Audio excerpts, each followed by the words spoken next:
Hey everyone, and welcome back to another video, Res Sickness. Okay, I think we can do better. So first of all, credit where it's due. At the time, World of Warcraft's way of dealing with death was quite different from a lot of the other MMOs that came before it. It was pretty innovative at the start. Was it a more casual way of doing things from those early MMOs? Yeah, certainly it was. You didn't lose items in your bag, you didn't lose much gold, and you didn't lose experience. You can either find your corpse and resurrect with next to no penalty, or you can resurrect at the Spirit Healer with a harsher durability loss and a debuff that makes you ineffective in combat for 10 minutes. Now, one good reason for that 10-minute resurrection sickness is that if it wasn't there, you'd be able to use death as a form of fast travel.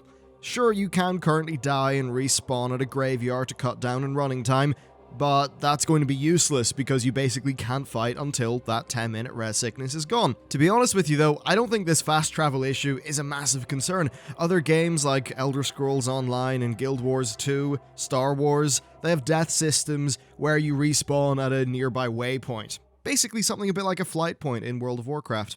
The more that I think about death in World of Warcraft, the more I think that really res sickness is just a bit of a pain in the ass. The game already punishes you when you die, you lose progress in the fight and your gear gets damaged. Is punishing the player again really something that we need to do? Like, if you want to cut your losses and respawn at the Spirit Healer, you've already lost that progress and you still need to travel back. If you want to get back to where you died, well, it can be a bit faster spirit walking because you don't have to worry about mobs or anything like that, but it's still a form of punishment. No matter what you choose with World of Warcraft's death penalty, there is a built-in punishment in terms of travel time and durability on your gear. Slapping on the penalty of having your character being useless for 10 minutes honestly seems quite arbitrary to me and not really something that adds to the experience that much at all.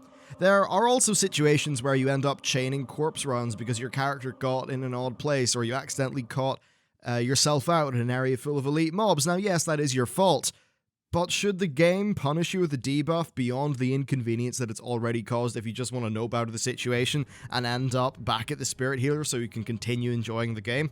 Currently, you run to your corpse, you make a break for it, you die, you rinse and repeat. That feels pretty rubbish. Alternatively, you spawn in a graveyard and then you just leave and make a cup of tea because you can't do anything for 10 minutes.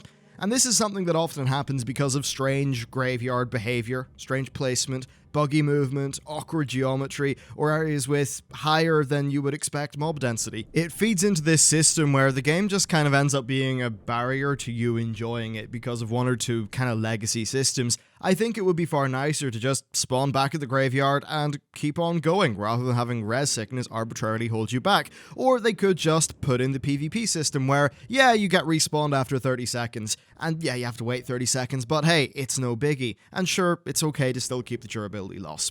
So is what I'm saying here a casual proposal? Yeah, I suppose it is. It certainly isn't hardcore in the slightest, and in fairness, the current death penalty is far away from being hardcore. So I suppose this is a bit more casual friendly, but I just think that the current punishment for res sickness is a little bit of an outdated game design, and I do think that Blizzard agrees. Now, I could not find this quote for the life of me, but I clearly remember one of the devs talking about taking a second look at the death penalty in-game, as it could do with being something a bit more modern. I'm almost 100% sure that was said in a Q&A, I just couldn't find the damn transcript anywhere. Now, I wouldn't mind having some abilities or items that allow players to maybe get around death a bit more in the open world. Now, I do think that keeping the functionality of, for an example, Ancestral Spirit is a good thing. I mean, keeping that, like, functionality that's mainly there for shamans, but I think some more options in and along those lines for world content would be pretty nice. We already see that in some zones and some talents where, you know, you would have otherwise died, but something magical happens and then, you know, you're okay for the next 10 minutes.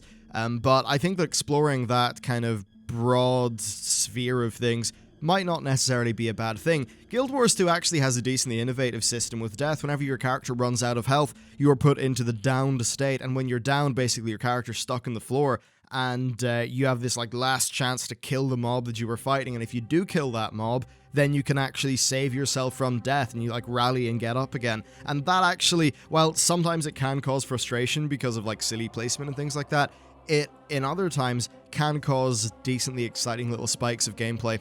But that really is all that I want to cover in this video. I just think there would be a bit more of a sense of freedom and less frustration if res sickness was pretty much just removed from the game. I don't think it really adds that much.